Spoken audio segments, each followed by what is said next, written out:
Welcome to Real Talk, Real Women. My name is Miriam Khalladi, and today we have Nicky Jankovic from Gold Coast, Australia on the show. Welcome, Nicky. How are you? Good, Miriam. It's really exciting for me to be here and speak with you after receiving your email and seeing alongside the caliber of women that you've kind of grouped me within, like Tosca, Marzia, Adela, a few of those names who, of course, are women that have really inspired me over the years. Ever since you were a child, you were extremely active and participated in many sports. But where did your love for health, fitness, and training really begin? It was probably when I was invited to be a part of a sports program at school. It was at a college, and because of the level that I was playing at for hockey, you had to be invited to be a part of what was called a talented sports program. And as a part of that, we received a gym membership at the gym, and we were introduced to the lifting of the weights. And yeah, once I got in the gym, it just never turned back. That's where it really all began. And that was probably 15, 16 years of age. So that was the beginning. Oh, great. And then at some point, you ran into your first issue of Oxygen magazine. Tell us how that changed things for you. Well, it was really funny because I used to do a lot of running and training, and I remember picking up my first edition of American Oxygen, and it was back when I was about 20 years of age, and it was we didn't have our Australian edition back then. We only had the American version available to us, and I just remember looking. I used to look at magazines and read a lot of the typical gossip sort of magazines, celebrity gossip magazines, and I'd picked up a couple of health and fitness magazines, just noticed them on the shelves. But yeah, I picked up Oxygen magazine one day when I was working at a local gym, and I remember flicking through and seeing the pages of the women, and I just knew that's what I'd finally found, kind of the physique that I aspired to be like, because I was so active, and I never looked like, I never had a body shape of the typical celebrity or supermodel. So yeah, from there it was just a journey of, I was always sort of imagined being,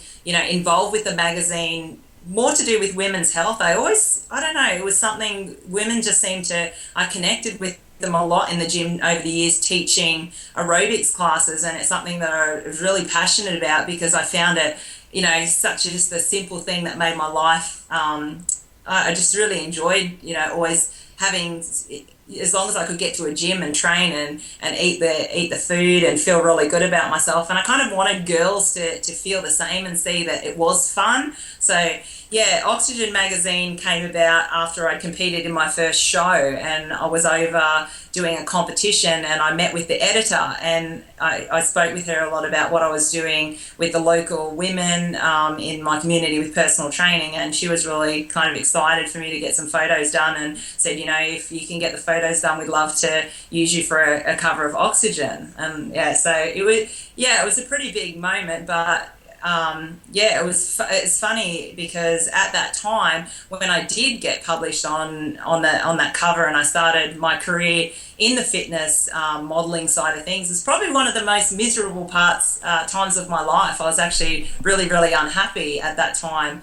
And it's funny looking at the images, and I think a lot of fitness women could probably relate to that as well. In the early days, it was a lot of discovery about who you are, and a lot of insecurity, and just being involved with figure competitions, and the dieting, and I was in not a very good relationship at that time, and surrounded by probably not the best people. So here I was, all these major things were unfolding, and a lot of the little dreams that I had in my life, I was, the doors were starting to open, but outside of that, people were seeing this image of this person and aspiring to be like that. But yeah, like I said, it was probably one of the hardest times of my life. And in fact, when the cover came out, I weighed my heaviest weight of my whole life, which was 84 kilos.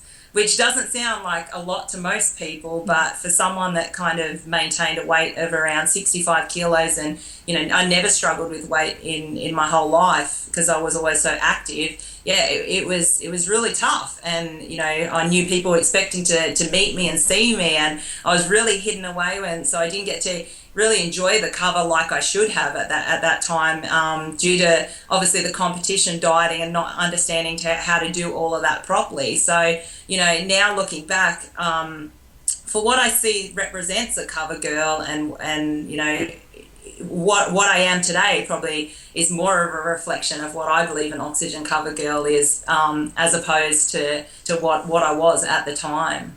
Wow, incredible story. Yeah. You started competing and eventually ended up on the cover without winning a show. Many athletes would die to be on that cover. How did you make that happen? Well, it's interesting, and I think that's what enabled a lot of the young girls in the industry to relate to me and come to work with me initially. When I did land the cover of Oxygen, because back then it was a question of, well, I know a lot of people were asking the question to the editors at the time, saying, because she doesn't win shows. But the thing that a lot of the competitors didn't realize was that I had maintained, although I was placing well, I was in the top 10 federation of the world. I've only ever competed in IFBB, and for most people, they realize that's the most prestigious federation in the world.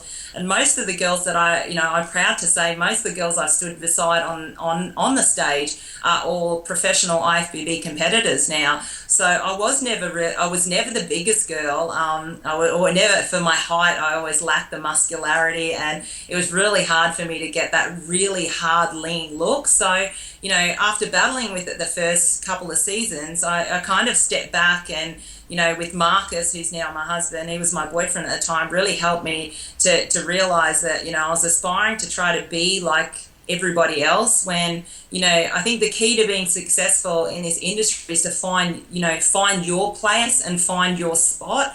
And, my spot wasn't to be, winning the shows. And I think that's what a lot of the girls related to me for. I wasn't, the biggest, baddest competitor, but because I'd maintained, kind of what was true to me, that, I was never a bodybuilder. I was never looking to be a bodybuilder. I was somebody that loved the, the health and fitness industry. And then I kind of, had the bodybuilding come into my world on the side.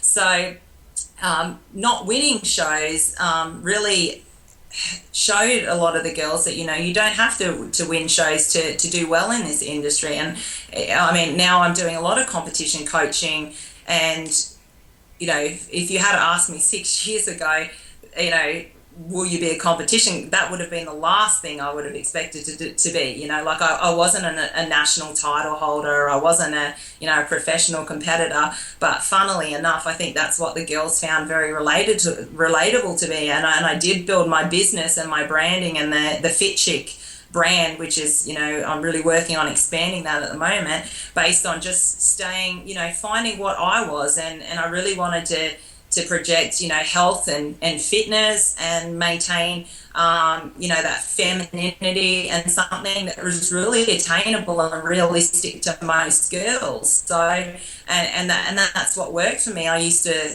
at a lot of shows, have a lot of the audience, and it was, it was awesome when I used to get, sometimes, women who are clearly struggling with their weight approach me, in the intermission of the show and say, we just think that you look the nicest up there, you should win. And unfortunately, they didn't understand the criteria of the shows. But I guess because I was appealing to what mainstream women, were looking to, that's what allowed me to have the opportunities to work within Oxygen magazine. So, and I mean, I have a lot of respect, and I love a lot of the girls that I compete against, and I follow, some of the big name professional girls, and, the muscular, and I love the lean and hard look. But for me, the level that I had to push my body to attain that physique, it was just, I was losing balance in my life, and my life was about, just yo-yo dieting, and binging and starving, and struggling with all of these aspects of the sport that are common and only now starting to be spoken about more and more.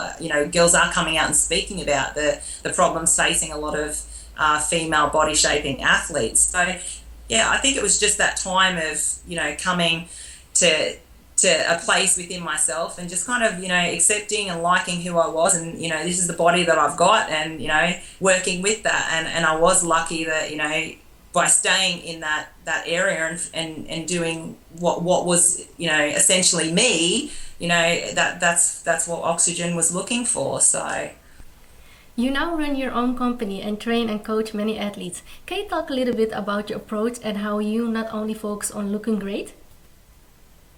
yeah, well, it was funny. I didn't intend to do contest coaching. Yeah, that was, like I said, the furthest thing from my mind to be a prep coach. As I said, and not that I was a poor competitor, but I wasn't the most competitive of figure athletes, and my background was more health and fitness. So I just had a lot of my girls start approaching me that were personal training clients, and they wanted me to help them get ready, and they wanted to do what I did, and they wanted to compete in shows and do the photo shoot. So it was just me kind of saying to them, well, that's not really what I do, or and they were like, we don't want to work with anyone else, and I try to sort of refer them to coaches, and they're like, if you can just help us. And gradually over time, more and more of the girls started doing well, and the approach they took was very different. I found kind of a niche market in bodybuilding, that the area for just regular women who wanted to get in shape, and I think that's where the numbers of my team just grew so dramatically, and so many girls wanting to be a part of that, because I didn't look for athletes or genetically gifted girls. I actually worked with any girl that came to me. I believed that they could get themselves in shape, and everybody has a position on that stage, as long as they work hard. And I was never about placing or winning. I think that a lot of girls were initially, back in the day, it was all about placing top three, but as the sport's grown and the numbers have become so big, it's really hard to place in these body shaping events, especially now with the new divisions like the bikini and the fitness model divisions. There's 30, 40 odd girls in those lineups, and only 3 of those girls gets trophies. And our sport's not simply a matter of who crosses the line first, or fastest time, or it's based on opinion. And I've seen it. I teach my girls all of this so that they can see the sport for what it is. I see girls in the same federation win a show one week, and then the next week in the same federation, not even place. So it really comes down to what the judges are looking for on the day, and their opinion and their perspective. And I mean, I judge some IFBB shows in Australia, and it really comes down to what I think is that look for that division. Obviously we have criteria to follow, but what's too lean to one person might be just enough for another. So I really focus just with the girls. Like I said, I work with any girl, and just making sure that the focus was on getting in their best shape. And something that always, I think, allowed me to get in, look in, and to land those top 3 placings was more about the overall presentation and package. So making sure my tan was right, my hair, my makeup, that I was posing correctly, and really looking polished and professional on stage, and and just getting up there, and really none of the girls, when if you've seen a competition, nobody's out of shape. And I think that's where I provide a lot of support in my contest preps when working with girls, and I did see a lack of that in the industry, that the focus was so much on nutrition and training that people really forgot that we're talking about putting girls on stage in bikinis, and as women we have enough body image issues and self-esteem, that it was really important to show girls we all have flaws in our physique. We're not perfect, and I've stayed within the competition scene for that reason, because I do see a lot of good benefits come out from girls getting on stage. The commitment, the discipline, believing in themselves, all of these translate into other areas of their lives. And another big part is body image, and seeing what is actually realistic and attainable. Often backstage, I used to speak to my girls before and say, just when you're backstage, take a look around at girls getting ready, and we all have stretch marks, we all have cellulite. Some people have more body fat on their stomach. Some people have, thicker legs. But when we go out on stage, tanned up under lights, standing in our positions, chest up, tummy in, hair, makeup, and all of that done. It's an illusion what we're seeing on stage. And so walking away, a lot of the girls start to become a little bit more accepting, I think, of themselves and their bodies. And I have taken a lot of responsibility bringing girls into the sport. I think because I had such a struggle coming into the sport, and I made so many mistakes along the way, that I think that's what's enabled me to be a good coach to young women and girls. And I have girls even in their 40s, ladies that compete, and just to see the different body types, that everyone's different. But yeah, it really is an illusion. So the girls can walk away seeing what's on stage and understanding what it takes to look like that, and that we don't look like that every day, and the amount of work that goes into it. So it really, the message, if coached correctly, I think for body shaping events, it is a great one. And I wish I had somebody teach me that along the way. But at the same time, lessons learned, and it enabled me to be able to guide girls properly, that to see coming out of a show, when they're looking at their body, to set a realistic goal of what it is to be in shape. The amount of work. If you want to look like a fitness model year round, it takes a certain level. Talking say in the range of 12 to 16% body fat. Well, that takes quite a bit of commitment to training, and especially more so nutrition. If someone's just focused on healthy, just being healthy, sitting in that body fat range between 20 and 25%, for most women, as long as you're active and you're making healthy food choices, that's still considered, that's still a healthy weight range. But, a lot of the girls come in initially to the sport wanting to look, and regular women that don't even want to compete, they just want to lose weight, are wanting to look like what the girls look like in the magazine, but their lifestyle just doesn't support the amount of commitment and work that goes into it. So yeah, I think it's the coaching and the branding's really being built around educating women about health and fitness, and not that's first and foremost, that's the priority whenever I take a girl into a show. And also focusing on that there is a certain amount of sacrifice, but for what's considered still in Australia, it is not a professional career as yet. I mean, we do have professional athletes, but the sport is still evolving and growing. Industry, I still consider and tell my girls it's still a hobby in Australia, that for a hobby, you shouldn't be sacrificing, your health, your relationships, your family, careers, studies if they are studies. So, just trying to find balance. But, obviously in those last few weeks, it is tough, and the girls kind of learn, what goes into looking like that girl on stage. So, they do learn important messages away. And like I said, if taught correctly coming into the sport, girls walk away with, often my girls, better body image and what is realistic, so and in shape year round. Oh, great. And you just mentioned that you made a lot of mistakes back then in your career. Can you share some of the mistakes that you made back then? Yeah, look, along the way there was many mistakes. I guess my first show I dieted very incorrectly, and I think a lot of competitors could relate. And I did very drastic things, and I was doing I think I was teaching classes back then, 10 spin classes a week, plus doing a couple of hours of my own additional cardio. And it was the first time that I got ready for a show, and obviously I got really lean doing that. I mean, it almost killed me. It was a horrible experience. So it's funny because people would look at me at that time, and I was in the best shape of like my life is in the leanest, but I was the most unhealthy and miserable person. I'd never want to be. I was 56 kilos for my first show, and now I'm 70 kilos. So 15 kilos difference. It was a big difference, but.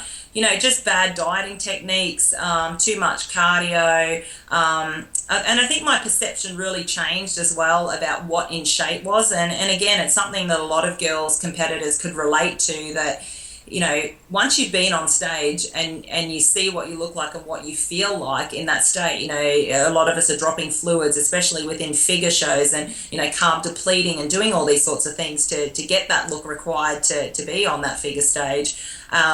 That after you come off, you eat some food, you drink some water. 3 days later, you can't have gained that much weight, but your perception and perspective of what in shape is completely skewed from that point. So it took me a long time to understand what is normal. So that's why during the process of a prep for a young girl, maybe 8-10 weeks out, I'll say to them, this is something, you're at a point now where this might be something that is maintainable year round.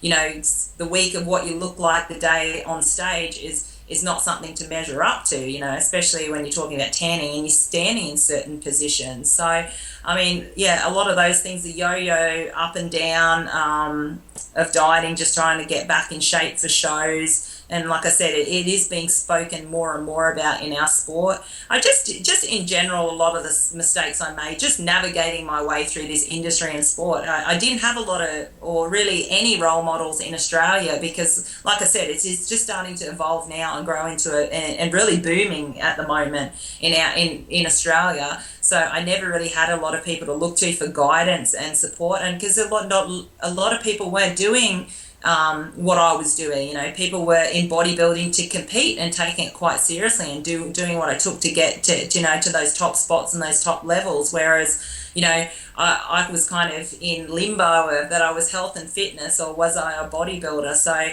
yeah, I mean, there was, like I said, perception of what in shape was a big lesson to learn. Finding balance within all areas of my life. It took me a number of years to work that out.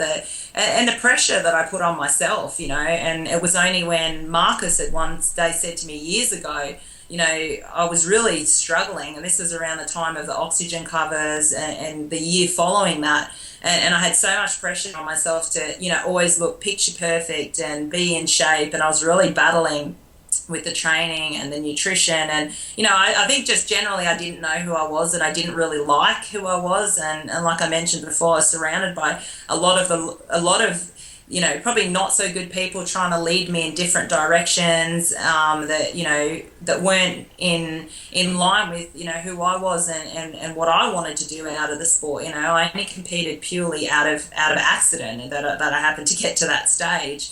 So yeah, it was just finding, like I said, finding my spot and not trying to be like other people. I think back in the day, it was a lot of competing, a lot of a lot of ego and jealousy and, envious of what the other girls look like, and to be, competing against them. And teaching my girls, I teach the girls now a lot about staying away from that. And I used to say, use others for inspiration and motivation, but not for comparison. I think that's a really strong message that I had to learn, that we all have our spot in the industry and sport, and you need to find your own. I don't need to focus and be worrying about what everybody else is doing. But like I said, initially I didn't have a lot of that, and it can be a really competitive industry. Everybody wants to be top dog, and so I think just it's nice now to see that it is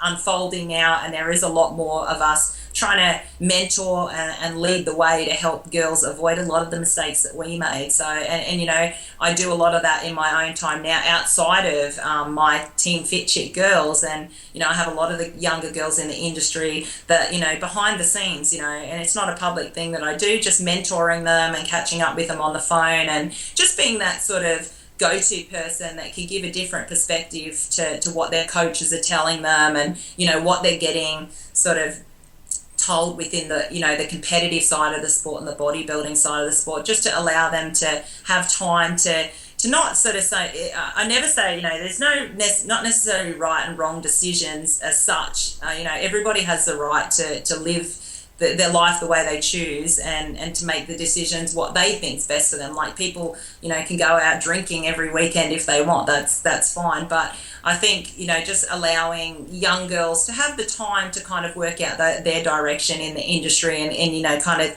giving them the opportunity to think about the pros and cons of different paths that they do decide to take, and supporting them with when their placings aren't reflecting what they thought they were going to place, and where they move to next, and if they're struggling with eating. So I think it's good that they're as we are getting older, we are able to help some of the younger girls and help give them something that I guess we didn't really have back then. Oh, you're doing a great job. Oh, thank you. Thank you. I try. When I was preparing for this interview, I couldn't help but notice how caring and giving you are, and I could feel your sincerity in your writing. What led you to wanting to live a life of service and helping others succeed? Yeah, I don't. It's really strange to think, how that became, and how I evolved into having such a love for helping other people. And yeah, I can't really, I guess, put it into words. I mean, a lot of what I've been driven to in the sport, I guess, like I kind of was touching on before, is I really don't want to see other girls suffer and go through the things that I had to go through to get where I am. So, and I can see that a lot of that can be avoided. So I do, I do really work hard in, trying to stop them suffering, because it took me so many years to learn the lessons and get it right. And just within, it's hard for me to talk mainstream so much because I am so involved at the moment with contest coaching, but I really love to see the girls just become and start to like who they are it's a strange thing, contest prep. You start with girls in most cases, just with my girls that just want to get in really good shape, and they go from quite shy, insecure, and a lot of times I've worked with girls who really had not much value in themselves, and spending 45 minutes every week over the course of 16 to 24 weeks, see these girls start to see that they are somebody and they are special, and start to like who they are, and go on to have not had boyfriends, a serious boyfriend for years, end up going and meeting an amazing man, and moving on that part of their life with the confidence that they never had before, and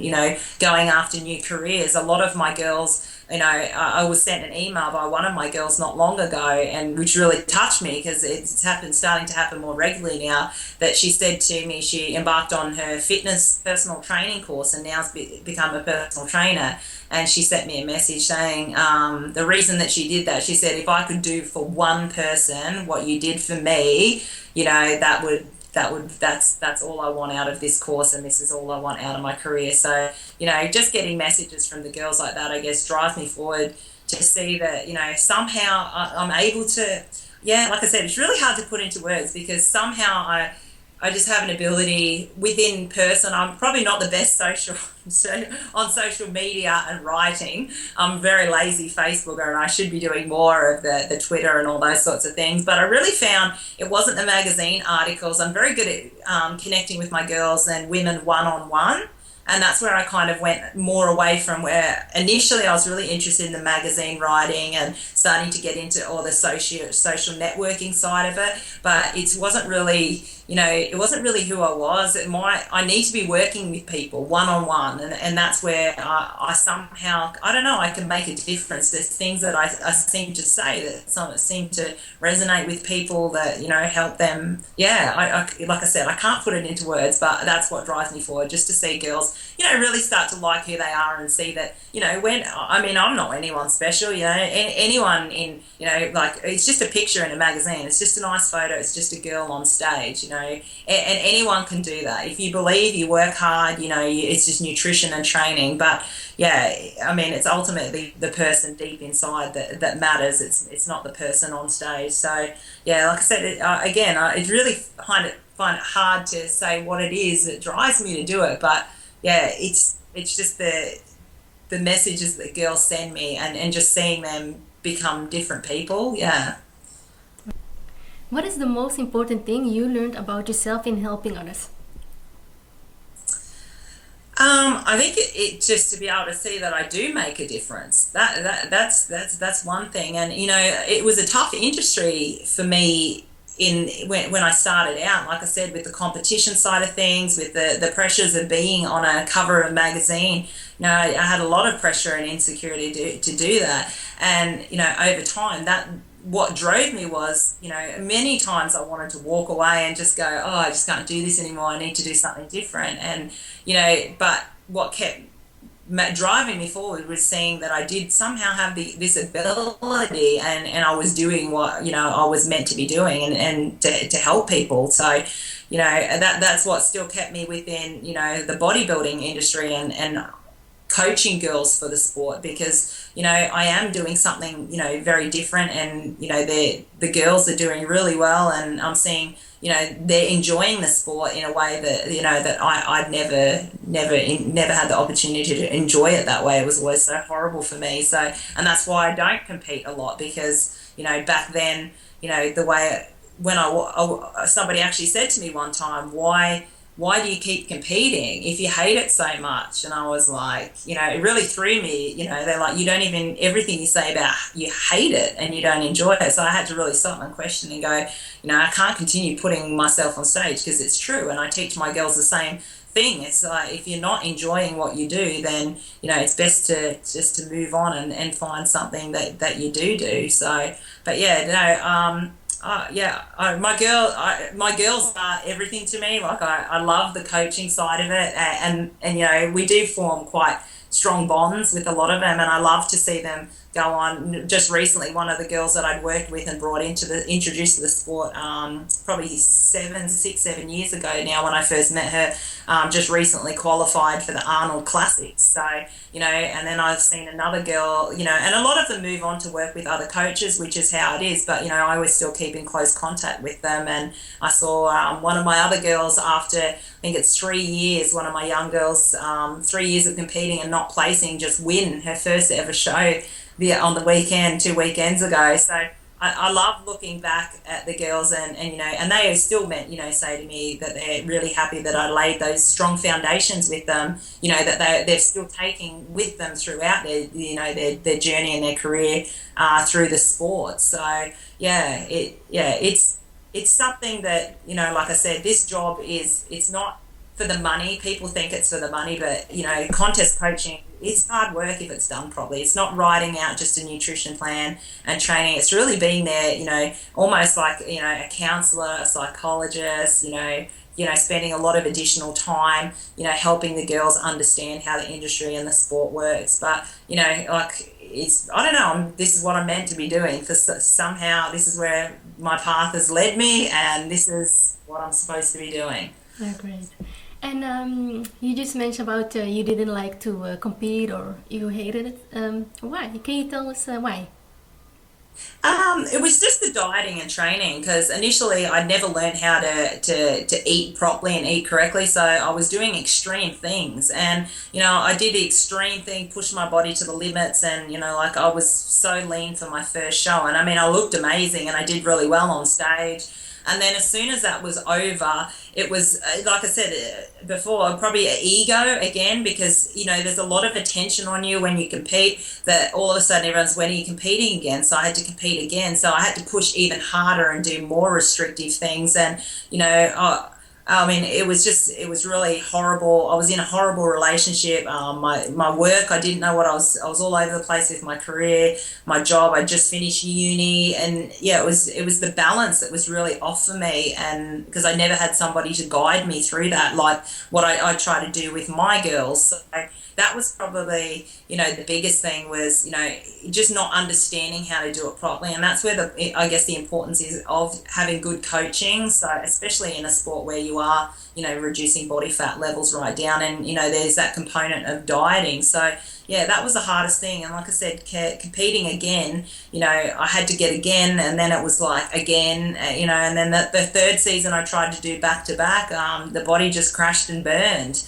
And I think I was doing, I don't even want to say, because I don't even want to think that anybody would try to, emulate what I did, but I was doing many hours of cardio a day, and I was really eating restricted food, and it was probably a month later, 4 weeks of doing that, and I didn't shift any weight. If anything, I was probably gaining more weight, and until Marcus kind of had to step in, and our relationship was only relatively new at that stage. And he kind of said to me, baby, you really need to get back to the focus on health and fitness, yeah, and just good eating and just get yourself back on track. So yeah, I just had to stop all the cardio and go back to the beginning and just focus on being fit and healthy and athletic, and shift the focus of the weight, because I was so focused on getting the weight off. And yeah, as soon as I did that, I relaxed and cut back the cardio. We just go to the gym, I'd eat the clean food, and just over time, yeah, I got back to just where, healthy physique and where I wanted to be. But yeah, I never really enjoyed, I did a bikini competition, my first time late last year, and just with some fun with my girls. They were registering and they were competing, and the federation people were like, wow, you're looking good, you're looking really good, are you competing? And I was like, no. And they were like, you should compete. So I had a lot of my young girls with me, so we had a bit of fun, and I jumped up there for that week those shows. Yeah, it was probably the worst week to do it. But anyway, we slapped the tan on. I borrowed some of my girls' bikinis because it was an away show, and yeah, and that was only probably real time I've actually enjoyed the experience of getting to the stage. So, and because I didn't actually prep, I was just clean eating, healthy living, and I was just in shape. So, and that like I said, that was the only time I've enjoyed a prep. Everything else I've done, it's just been too extreme, and I don't regret it. I'd never regret anything that I've done, because it taught me a lot of lessons, and obviously this is where I can prevent a lot of my girls from making the same mistakes. And I do find with a lot of the things that I do, if they have issues with anything or any problems, they always go, mama fit chick, as they say, I've already been there, or I've done it worse. So they can come to me with anything, and I can usually relate. So you're highly qualified and have very impressive credentials. Do you ever have the feeling that as a fitness professional, the focus is too much on appearances, overlooking some of the other amazing qualities of women in sport? Yeah, I guess in our industry, I do still think it's important, though, that you do present an image in line with, what you're trying to represent. It's like with anything, you are your business. So while I do think there is an importance on, having the proper qualifications, and if someone's truly passionate about what they do, which, I was initially, I was never thinking fitness modeling. It was never, or, all these competition stuff or magazines, or, it was never something really big back in that day. So for me, it was all about health and fitness, and I was actually had an education degree, because I started just teaching in schools after personal training, teaching maths and HPE, so health and physical education. So education's important, but it's still important to walk the talk too. Like I say to my clients, if I'm telling them it's important to get up and, do their a morning walk, for their cardio, and, eat their lean proteins and that, well, I'd be a little bit of a hypocrite if I wasn't, if they're paying me for that information, I'm telling them what to do, and I value it so much to charge them money for it, but then I'm not doing it for myself. So, but as well, like, we can't be expected to look like what we do on stage year round. So it's always, but, you should be reflecting some sort of, that you are eating well, and you are leading the way. They will be more motivated by that. So, yeah, education's definitely important, but the big thing in the fitness and health industry is it's constantly evolving and changing. So, and there's always a lot of criticism you see on social media and between coaches, and, about who's right and who's wrong, and training this way and training that way. And then just in, the general public and general media about which diet's the best and that diet and all of this. And, I've always maintained that, like my way, I always tell my girls, I'm not necessarily, I'm not saying I know everything, I just go based on experience on what's worked with me. And I use a lot of different techniques when it comes to nutrition, especially when you're talking about preparing girls for low-level body fats. But, training techniques, and nutrition, I see a lot of women doing a lot of different things and looking in amazing shape. You know, when we're speaking nutrition, people can be I've met women that calorie count and look amazing. I meet women doing paleo and they look amazing. Women doing CSIRO diet and they do it, you know, they look amazing. So the best message there that I try to get across when just talking to women in general is that it's really about finding something that works for you. You know, the plan's only going to work if you're actually able to stick to it. And if you're embarking on a new so-called nutrition or dietary guidelines to follow, you know, if you can't maintain it for, you know, a day, a week, a month, a year, then it's probably not the best plan for you. So again, it's one of those things where there's no right or wrong, and I'm always really open to learning new ideas. You know, like I said, it's always changing in health and fitness. One day, you know, don't do this exercise like this, and then the next week, yeah, that's okay to do like this nutrition plan's the best, this one's better. So, you know, it's just being in that industry, even you can have the most you know, the most amount of qualifications, but it's just constantly updating your knowledge and keeping relevant with what the new ideas and science is being brought forward. So yeah, I mean, again, I use a lot of different things with a lot of different girls, and I believe a lot of things in a lot of different principles, and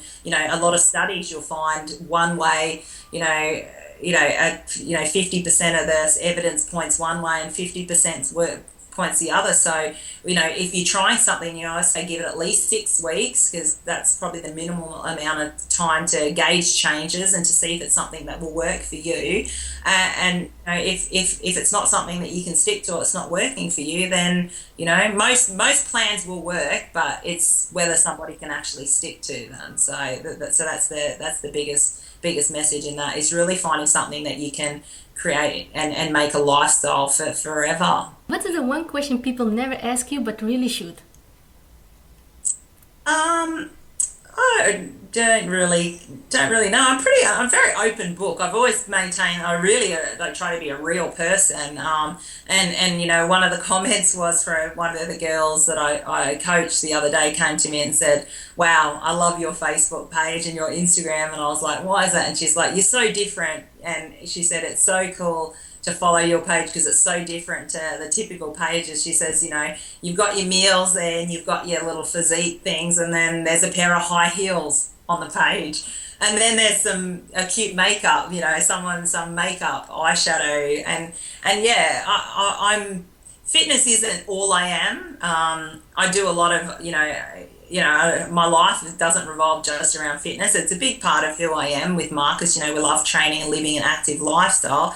But, you know, I'm really interested in makeup. I love makeup, and that was something I did a course in recently.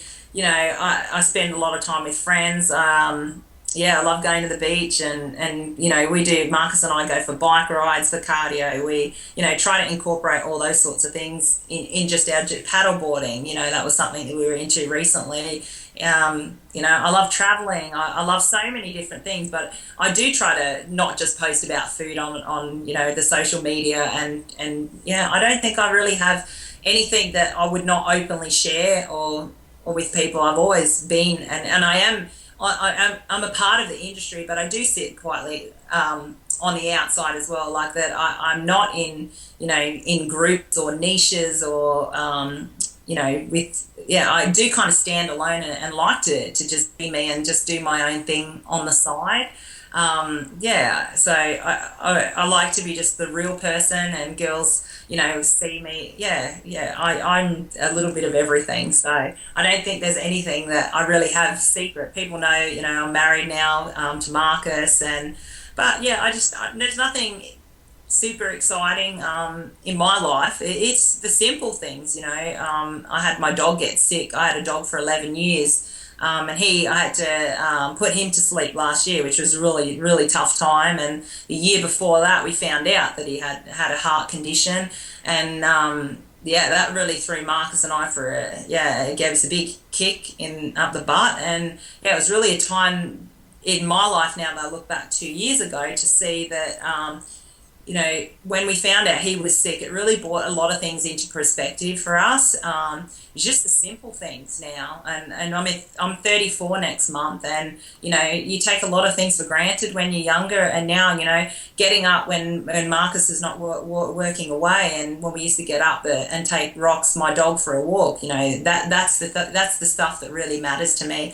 All the, the fitness stuff and all of the competing and all that stuff's great. But, it's just the little things, the girls coming here and, sending me a message after their session saying, tonight's the night that I really feel I can do this and I feel good about myself. And, like I said, spending time with Marcus, and I've got a few, probably four really close friends. I used to know a lot of people, and over the time I've really learned, who the really true friends are in my life, and the people that mean the most to me, and I keep them very close now. So just spending time with them. But yeah, I don't think there's any real questions that people would, could ask of me that they couldn't just see in my public persona. And I'm sorry to hear that about your dog. Oh, thank you. Yeah, it was. It's funnily enough, it was this time today last year that I actually put him to sleep, because I looked at the date that I was going to be talking to you, and I was like, yeah. So today, a year ago, I was actually coming home from the vet, and yeah, it was a pretty tough time. But that's like I teach my girls, it's just a part of life. Unfortunately, that's what it is. And I was lucky; I had a good 11 years with them, and at the time, I always see the messages that come with the lessons and the things that obviously happen in our worlds. And I got up the next morning and I went to work and I taught my girls, and they were like, oh, and I was like, oh, if I cry, just I'm okay. And they were like, you sure you don't want to go home? And I, like I said to them, life goes on. We all have tough times, and I think people sometimes miss that it's just getting up again that next day and moving forward. I mean, I could have stayed at home for a week and sat at home and cried, and it's not going to bring him back or make things better. So I really try to encourage anybody that I meet, every day is really important, and to just make the best of it. Always look to be grateful for what you have. And like Rox really taught me that. It's funny, anyone with an animal will understand.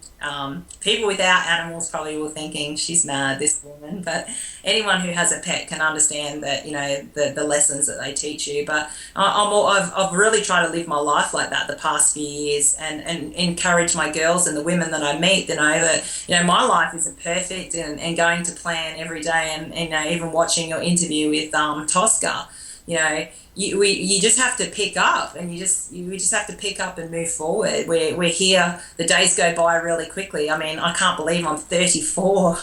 In a few weeks' time, I'm 34, and I spend a lot of time with the younger girls, and I always saying to them, 21. Like, I remember I was 21 yesterday. It feels like. So that's the big thing that I try to teach them outside of, getting them ready for a show, just how to really live their life, and, just go for it. Take every day as an opportunity to create what you want, and, wake up and be grateful and just smile. I always wake up and try to think, what I've got in my life to be happy about, and what I've got to look forward to. So, because, as we all know, the days go really, really quickly. So, yeah, having Rox and that pet really, it's funny what messages he brought to my life. So, I like that mindset, Nicky.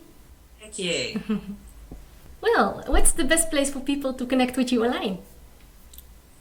I have my own website, which is just www.nickyjankovic.com. I also have Facebook, so I have a Facebook page under the same name, and then the normal personal profile, which is actually full. Instagram, every sort of social media site is all there, and just under Nicky Jankovic. So I've yet to change my name to my husband's. So yeah, but yeah, just online. So yeah. Great. I will make sure to put all the links below this video. Excellent. Again, thank you so much for inviting me to speak with you. It means like the world when I see, like, again, like mentioning, I seeing, Tosca and Adela and all these Muzzy, all these girls that, like have inspired me a lot over the years, and to think that, that you've put me within that group of women, it's pretty cool. So thank you for inviting me to be a part of it. It was an honor to have you on the show, Nicky. And is there anything else you would like to share with our viewers? No, just live life. Live life. It goes really, really fast, and just enjoy, just the simple things. So the simple things are what's going to matter, and don't put too much pressure on yourselves. It's just get out there and live. Like I said, life is short, and it passes us by, and people just spend too much time, and I used to do it, worrying about the little things and the silly things that just don't really matter. So, just be with family, friends, keep those close to you, always look after your health and fitness, and, but staying in shape doesn't have to be that tricky. It's just the little things that make the difference. So thank you so much again for sharing your story, Nicky. No problems. Thank you, Miriam. You're most welcome.